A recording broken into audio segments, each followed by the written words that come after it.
நீ துரோகம் பண்ணுவாய் என்பதையும் தாயின் கற்பம் தொடங்கி நீ மீறுகிறவன் என்று பெயர் பெற்றவன் என்றும் எனக்கு தெரியும். ஆனாலும் உன்னை என்ன பண்ண முடியாது, நான் விட்டுட்டு வாழ முடியாது.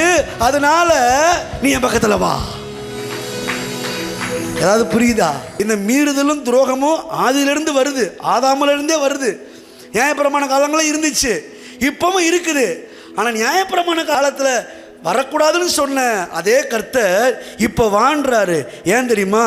நீ ஏதோ பாவத்தை விட்டுட்டேன்றதுக்காக நான் உன்னை கூப்பிடல, நான் என் கோபத்தை விட்டுட்டேன்டா. கையை தட்டி ஹல்லேலூயா. நியாயப்பிரமாணத்தில் காலத்தில் இருந்த கோபத்தை நான் என்ன பண்ணிட்டேன்? நீ பாவத்தை விட்டுட்டேன்றதுக்காக உன்னை வர சொல்லல, நான் கோபத்தை விட்டுட்டேன். போடுங்க அந்த வசனத்தை. என் நாமத்து நிமித்தம் என் கோபத்தை நான் ஸ்டாப் பண்ணி வச்சுட்டேன். உன்னை சங்கரிக்காதபடிக்கு நான் என் புகழ்ச்சி நிமித்தம், எனக்கு பேர் உண்டாகிறது நிமித்தம் பொறுமையா இருக்கிறேன். வா வா, எங்கே இருக்கிறாய்? வா, என் பக்கத்துல வா, என் சமீபத்துல வா, என்னைய பாரு, என்னைய பாடு, என்னோடு பழகு, என் சமூகத்தில் ஆடு. உன்னுடைய நீதி சமுத்திர அலைகளை போல, உன் சமாதானம் நதியை போல இருக்கும்.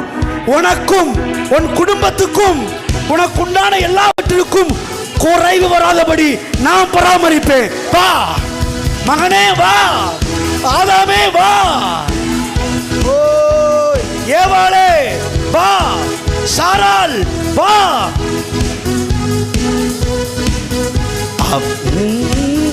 அவர் நல்லவர், அவர் வல்லவர், அவர் கிருபை என்றும் உள்ளதே. அவர் நல்ல